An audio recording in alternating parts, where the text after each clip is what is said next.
Welcome, welcome, welcome to another amazing episode of the PN77 podcast. It is episode 77, so thank you for popping in to listen to another episode with us. I have Mr. P back for this episode, so welcome, welcome. Thank you, PN77. It's great to be here with you. As always, I've been out for the past 2 episodes. You've been doing Has that been on weird? Your own. Yeah, it kind of has been. I feel left out, so it's great to be back with you. I am glad that you're back for this episode. This episode is near and dear to our heart and very important to us. If you guys know PN77 and Mr. P, you know that health is everything. Health is wealth. Health is literally life, everything. And it's something that's very important to us. So today's episode is going to be about that. If you have been needing maybe some guidance or some tips or some info, I hope that this episode brings you some clarity about maybe some things you have going on in your life. Episode 77, I was working out in the gym this morning, listening to a Sean Model episode, podcast episode, and it was all about the number one toxic food system that we have, which is, if you know it, you see it on every street corner. It's McDonald's, it's Chick-fil-A, it's all the ultra-processed foods. And so I just figured we'd talk about that today and got me super motivated, especially listening to things that I didn't know at all. And I think this info just needs to be talked about more. Yeah, I agree. I was, you talk about this morning, you were at the gym, I just start receiving a flood of text about, just like the text message flooded. And I'm like, oh yeah, I've kind of had to learn the hard way about the food system that is, that at least here in the United States, I know we have listeners all around the world, but at least here in the United States, people refer to it as the standard American diet, SAD, right, or the Western diet. SAD is what it is. Yes, and it's just you talk about it's on every street corner, Chick-fil-A, McDonald's, etc. But it's literally in every grocery store. It's in every pantry or most everybody's pantry, and people even, we were talking about organic food products. Yesterday. Oh, just yesterday. And while of course you want to eat the organic food, right? But but now the food manufacturers understand that that's kind of all the rage. So what they do is they figure out how to make their chemicals fit in this bag under the organic labeling. So you can still have, right? Like if you take a fucking zucchini. An organic zucchini versus a non-organic zucchini. Well, first of all, you're talking about a whole food, right? A whole food meaning something that grew in the ground, flew in the sky, ran, so like nuts, berries, fucking beans, bananas, whatever it is, meat, real meat, not processed meat, but meat that comes from the actual animal itself. That's one thing, talking about the zucchini, and the organic zucchini will because there's a lot of things that surround it. So like we have GMO products, genetically modified organisms, they say. So where these food scientists will come up with ways to have better yields, for instance, for corn. So like these food scientists have figured out ways to have higher yields in their corn by modifying the actual corn itself. So that and you can read about it in Michael Pollan's Omnivore's Dilemma. He talks about that. And so like the corn, the farmer will be able to get more yield from that corn, of the GMO corn. But the problem is that the farmer can't take the corn that he grows, keep a few of them and plant them for the next season. What he has to do is he has to go back to the Monsanto or whoever it is that created that, so they sell him more, and so he can continue to get those higher yields. Versus in the United States, at least, if something is labeled organic, the USDA organic regulations requires that be a non-GMO product. So if corn is labeled organic at the store, by law, that corn cannot be GMO. Right. So there's that aspect of it, of being healthier in that context. but also the way that the farmers are required to grow it under the organic labeling. They have to use, organic fertilizers, and that gets down to, synthesized versus naturally occurring fertilizers versus, some shit that they got in a bag, whatever the case may be. So like back to the zucchini. So if we're talking about that, that's one thing, but you're still talking about the whole food itself. Right? But you also know that you can go to the store and you can pick up a package of fucking chips that had the organic logo on it. Now, I challenge anybody, go find me in nature where you can just go fucking pick some chips off a tree or a plant or on the ground or dig it up or whatever the case may be. It doesn't exist. Yeah. So we are so far off the rails of understanding what it means to even eat food. Yeah. You sent me the thing this morning talking about Sean Model mentioned that that 74% of food the kids eat is fake food or whatever, that right? they intake, that they consume. Yep. Right.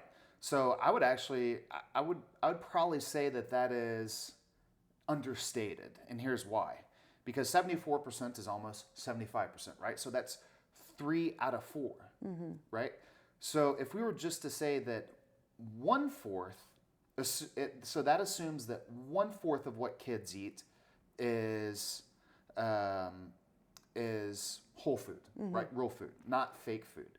Yet we know that no fucking kids around here are eating only whole foods. Right. So like, where are these kids getting this whole food from? They're not. I mean, even if they are, it's being processed in some way or chemically, modified or fucking some bullshit fertilizer, whatever the case may be. Yeah, I think a lot of people's go-to when you have a health discussion with them is, oh, well, life is short, like enjoy it. If you want to eat the ice cream, eat it. If you want to do this, do it.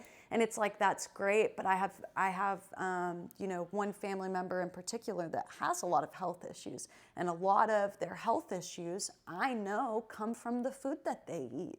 And they're more mindful about it. And so they'll tell me, oh, look, I bought organic. And I'm like, that's great. But like, I know that has an ingredient list, so flip that over and what's in that ingredient list. And then back to what you were saying, organic. Yesterday I was grocery shopping to make us a soup, butternut squash and carrot soup, which is amazing. And it requires bone broth or some kind of stock. And so I was searching around, couldn't find a single one that didn't have cane sugar in it. I finally found one that was an unsalted chicken bone broth. But I also I grabbed the H-E-B organic unsalted chicken. It looks great on the label. So I flipped both over to read the ingredient list, and the H-E-B organics one had the number 2 ingredient was cane sugar.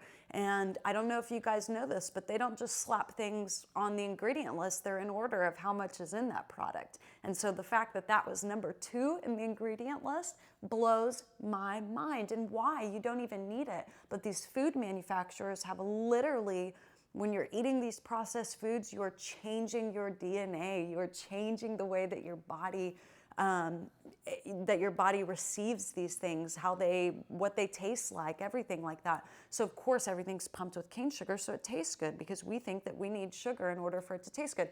That specific family member the other day was talking about how we didn't have any sugar to put in our oatmeal. And they were like, well, what do you do? And I'm like, we put honey in it. We don't put sugar in it. Like, you don't need these things for it to taste good, or put dates in it, some kind of sweetener. It absolutely blows my mind that people see organic, or they see fat-free, or they see keto-friendly or gluten-free. And it's like, you're still eating things that are ultra-processed and filled with all these other things that you don't even need. Yeah, and I know people right now are thinking, well, honey has sugar in it, so, what is the case there?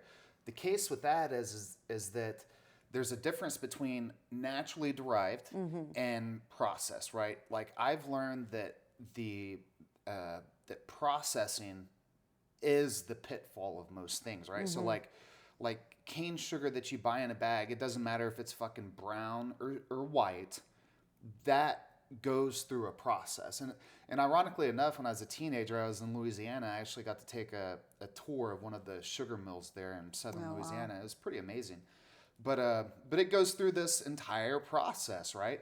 And so that is, I will call it man-made, right? I know it comes from sugarcane, but it's being processed and it is man-made. Versus honey, you go to a fucking hive and you get it and you ingest it. Or people, I've had this conversation about apples, right? People are like, oh, apples have so much, like humans have been eating apples and honey for fucking ever. Yeah. Right? So, but humans have not been eating cane sugar forever. Our bodies do not know how to handle that stuff, nor do they know how to handle any other chemical that we put in our body. Right. One of the best books I've ever read in my life was, and it was a paradigm shift for me. It was Michael Pollan's In Defense of Food.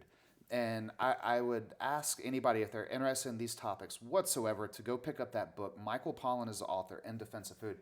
And in the book, he starts it out. Like the very first sentence is this, 7 words: eat food, mostly plants, not too much. Mm-hmm. And he says, I hate to ruin it for you, but that's pretty much what this book is about. And then he goes on into this, this great narrative of why that's the case, right? And in his book, he doesn't argue for a diet, right? People talk about the paleo or fucking, or this diet or this diet or this diet or this diet. And it's like he talks about, he's like, there's people across Earth, there's civilizations that have existed eating almost solely animal proteins. Mm-hmm. And then there's people across Earth who have existed eating almost solely plant protein, right, or plants. So people want to argue about the big thing now is like macros, or you get like all that. I understand that it does matter. Mm-hmm. That stuff, the conversation, it does matter. But the reality is that people get so fixated on this. Yeah. Before we came on the show right now, we were talking about, I said, in the 90s, it was the fucking Atkins diet. That was all the rage. It was Atkins. And the Atkins diet was 0 carbs. So like when you would walk through the grocery store, like every label, you would look for the ones that say the Atkins approved or right, whatever the labeling was on it. And there were only a few people during that time that were speaking up like, you actually need carbs. Your body actually needs that stuff. Yeah. But so I go back to like, we're so far off the rails. And, I have, over the past few years, I used to eat absolutely terrible, fucking horrific. Even when we first started dating, we honestly, our why was not big enough. Yes. And we ate crap food. I mean, how many times did we eat pints of Bluebell ice cream? Water. Exactly. And it's like, you function, you get by, but like you don't realize that like the problems you talk about, the family member having issues, I would say that most health issues that people have are derived from a faulty food source. Right. Now, I understand that now it's manifesting in some other way over here, but the foundation of why your body is fucked up that can even have that manifestation is because you're not feeding it what it needs. Moreover, you're putting poison into your body. Yeah. So it's kind of a double-edged sword. Not only are you not getting what you need, but instead of not getting what you need, you're substituting those needs with fucking poison. Yeah. And so over the past few years, we've really honed down on our diet. And it's just whole foods only, especially me. I was at a concert with some friends last Saturday, and we're sitting there in the green room, and there were all these pizzas, and fucking people are coming in eating pizza, and there's pie, literally pies, fucking pecan pies. Gosh. And it's just and I'm sitting there talking to somebody, and I was talking to them about food, and just how I drink water and I eat food, right? I'm not seeking out the fucking labeling, or I eat whole foods.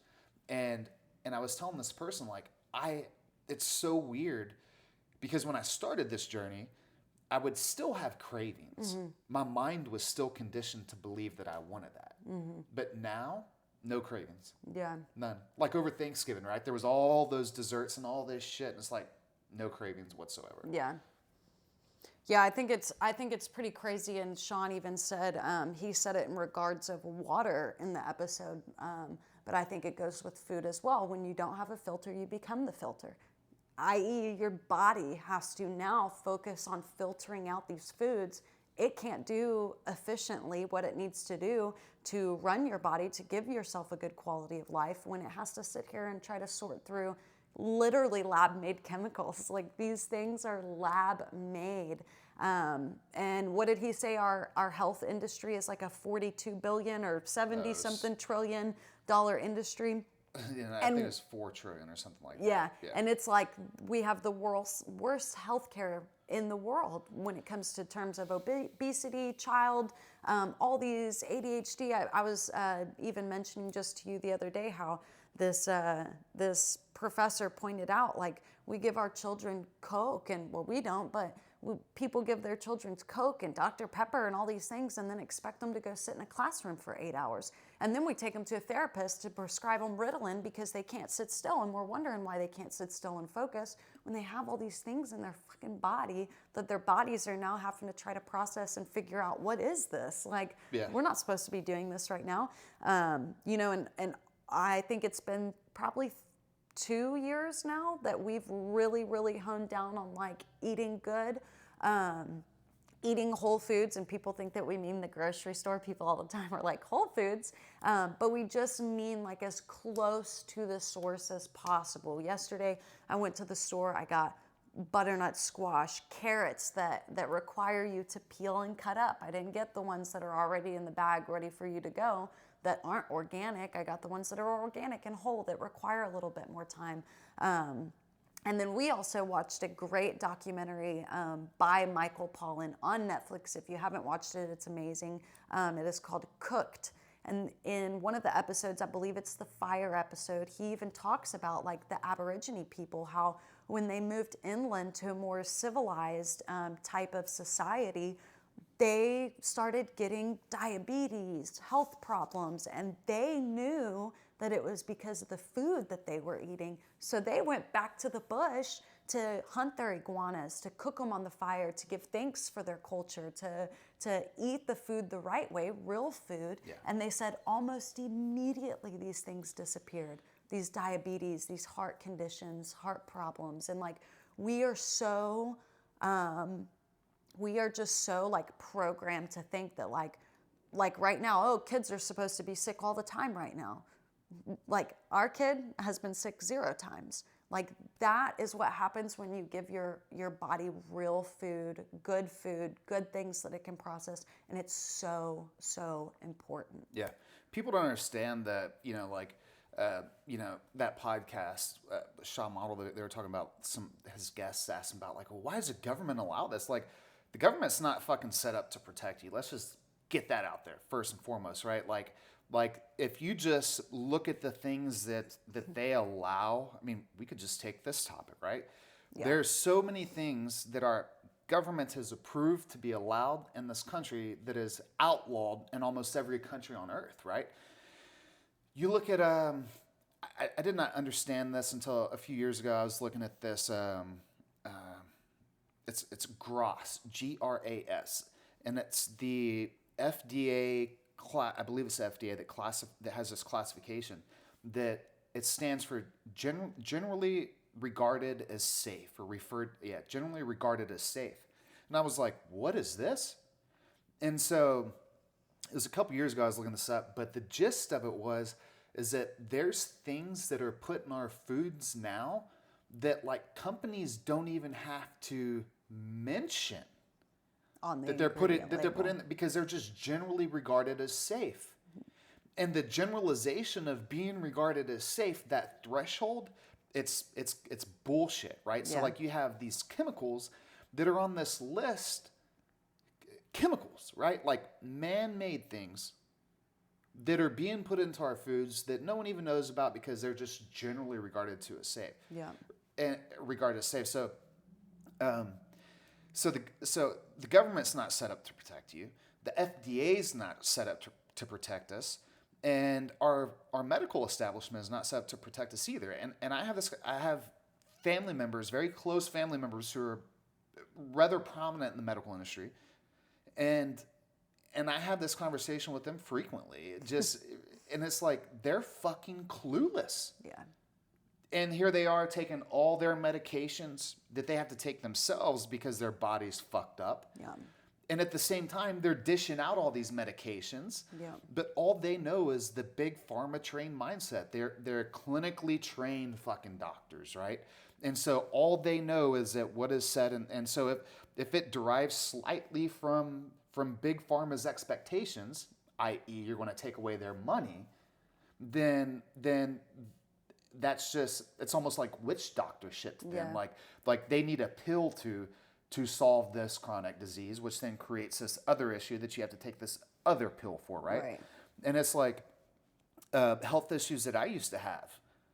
All those went away when I started eating correctly. And our bodies are good at telling us, like your condition specifically, like our bodies are so good at telling us when something is wrong. That's a big thing during COVID. Like people didn't know they felt bad because they always feel bad. Right. So they didn't know that their bodies were screaming at them to tell them something was wrong because they don't know what it's like to feel good. Yeah. It's like when I worked in quality assurance, like our boss would tell us, know what right looks like. Well, here we're our own QA of our own bodies, and we don't even know what right looks like anymore because we're fucking like literally, like from basically fucking birth, especially toddlers, right? Like from when you're 2 years old, you're being pumped with fucking chemicals. Mm-hmm. And so like you were talking about like these kids sitting in classrooms and ADD and all these other illnesses and ADHD, all this shit that, you know, these people don't even understand that like as simple and almost as naive as it may sound, it's the food. Yeah. And it's so simple. Right? We had one of your family members come live with us for 5-6 months, right? And she was overweight, and but when she came and lived with us, she didn't change anything in her activity level. Nothing changed there, but her diet changed. And she fucking dropped weight like a bad habit. And she told us, I remember her telling us, she was like, I never knew it would be this easy. Yeah. Like I didn't know. Like, because she only ate fucking bullshit like everyone else sees. And so she was fat and overweight. Yeah. And then she comes and lives with us, and she just fucking starts trimming down. She lost a shit ton of weight. Yeah. Her skin clears up. She said her joints felt better. Yeah. It didn't hurt to walk up the stairs anymore. And it was simply a change in her diet. Yeah. That's all it was. If you are someone who maybe has kids and is struggling with this, or you yourself are struggling with eating well, I really challenge you to dive into some of the resources we've talked about today, or reach out to us. I specifically have a fitness X, formerly Twitter account, Body by Hales. Please feel free to reach out if you guys have any questions. Like, you know, I'm no doctor, no specialist in this, but thank God I wouldn't listen to you then. I know. That's why I'm like, but I think that I'm an expert in my own health. I think that you're an expert in your own health. And the big thing that we do is take it into our own hands. I'm not going to rely on a doctor to tell me what's good for me. You guys should have seen when I had my baby, like that stuff was incredible. Our bodies are capable of doing such amazing things when we feed them properly. So if you're struggling with that, please reach out. But I think first things first is like, you have to change your mindset. You have to change the way that you look at this stuff. You're not going to be excited to wake up every day and just eat eggs and bell peppers and mushrooms or whatever you're going to put in it. If you're not genuinely understanding what you're putting into your body is so thankful for, and will act appropriately to that. Yeah, and you know, you mentioned eating, and it's like many people have the misconception, right? Like my mom, like eating healthy means eating cardboard or eating some like nutrient absence food that just doesn't satiate your body in the way that it should. And it's exactly the opposite. Yeah. Right? Like eating healthy, eating good means that like you're having full, flavorful fucking meals. Yeah. And the thing is like, for instance, like I fucking hate celery. You know that. I won't eat celery. Won't do it. So I don't eat celery. I don't like the taste of it. And so, but I'll eat just about anything else. So I'm not going to sit here and fucking kill myself that I'm not eating celery. I'll just eat everything else, every other whole food that I want to eat. So go out and find the things that you do enjoy. Go find the things that make your little heart happy. You know, like fucking honey. Think of this. You can have as a dessert. We did it with sliced strawberries, pecan, and honey. Mm-hmm. That Oh my shit gosh. is so delicious, and that's just all whole ingredients, right? You don't have to have fucking Bluebell Yeah. and Or whipped cream or any of these other.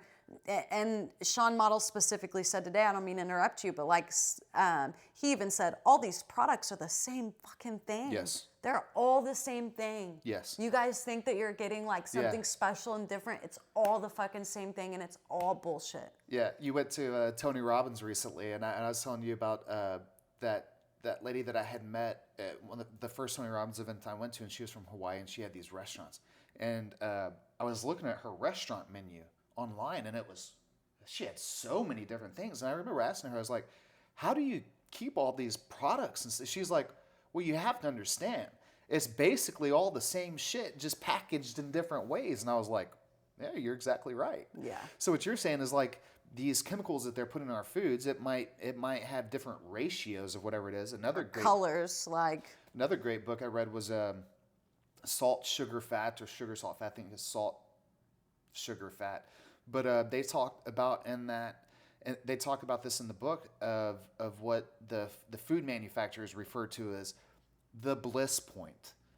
The bliss point is, and they'll do this with like cereals. Let's just take cereals, where they'll make whatever cereal it is, and the food manufacturer, the food scientist who's coming up with the chemical, they don't just say, you know what, we found the perfect fucking cereal, we're going to put it out there. They'll take like 10 different variations of that same cereal with different ratios of salt, sugar, and fat. And then they'll have people blind taste test them. Kids specifically, if they're targeting it for a cereal. So these parents have to fucking consent to this, which is crazy. And so then the one that you know it has the best votes or the most votes is the one that gets pushed out. But what they're looking for is what they refer to as the bliss point, which is the right ratio of all three of those things that tells your fucking brain that that's it right there. Yeah. And so these food scientists, they're not stupid. They're very, very smart people, and they know how to alter the shit chemically. Yeah. Which is why it's so hard for people to break away from the processed foods. And I boil it down to one thing. It's the processing of food that is fucking killing us. Because without the processing of food, you have whole food. Yeah. So once you leave that whole food status, it goes into processing, which then you start changing the chemical and molecular structure of things. For instance, trans fat does not exist in nature. Right. So when you look on the back of a chip bag and it says trans fats X amount, that fat is only derived from the processing of things. That's crazy to think. So you can't go get fat from a fucking avocado or meat or whatever it is, and there will be zero trans fat because it doesn't exist. Right. It only exists in the processing, which once again is what's killing us. It's crazy. It's so wild to think that it's literally in everything.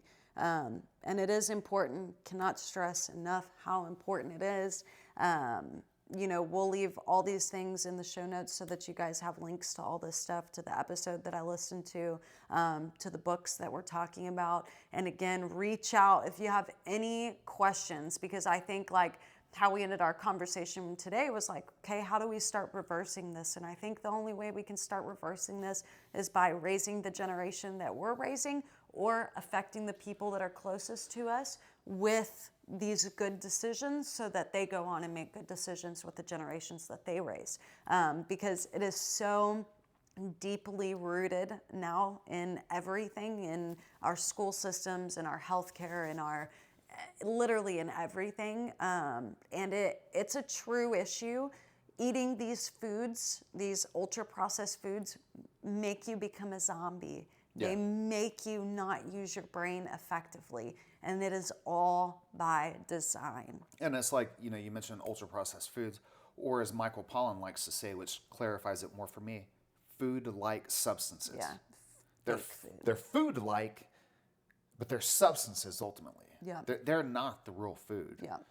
I had someone message me after I had posted some videos about the chicken broth, bone broth, and they had said, well, what are some good snacks that you would have that don't require being cold? And I thought that was a great question, so I wrote her back immediately about all of that. But if you're wondering what are some things, maybe you're on the go, maybe you don't, I'm very grateful. I get to be at home, cook every meal that we have, cut everything up. I'm so grateful for that. That is not the case in America, and we know why. It's all by design. And it's insanely difficult. Yeah, it is. Like, right? Like these professionals are listening to us right now, and they're like, "Well, that's great for you to say because you're home all day, but I'm on the go. I'm a truck driver, or I work in an office, or whatever the case may be, or I'm a construction worker. Like I don't have the time to do that." And that's where food prepping comes in. Exactly. Yeah, food prepping, putting processes in place that allow you, set you up to do better. So if you need to cook your rice and your chicken and whatever it is that you want to eat ahead of time, then that's an accountability thing. Some snacks that don't require being cold that we really love to eat are cashews, any kind of nuts, but cashews are our go-to. We love how creamy they are. Cashews are so good.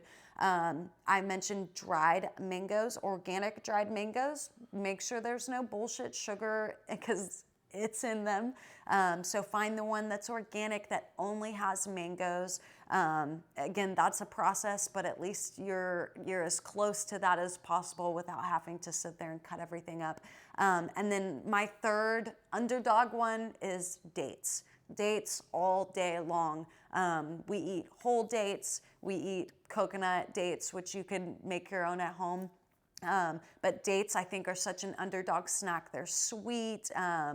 I put them in the shake sometimes. We eat them by themselves. They are such a good snack that's so full of energy. And again, I answered this lady by saying, we don't eat a lot of snacks. You're not supposed to snack all day. I don't believe you're supposed to. So those are just the top 3 off my head that I can think of that are just good go-tos. You can keep in a bag, keep in your purse, keep on the go. Anytime we go for a road trip, I'm always at the store buying dates and cashews. Yeah. So. No, and you're not supposed to snack all day. And I'm not going to say it's not okay to do that if you're especially being active on the other end. But like fucking humans have not been around forever just walking around with fucking snacks on them. You know what I mean? Open in the pantry. We got to hunt and find our shit. Yeah. But you talk about the labeling of things, and Michael Pollan talks about if it has a label, you probably don't want to eat it. Yeah. Because that means that it's been packaged by humans at some point.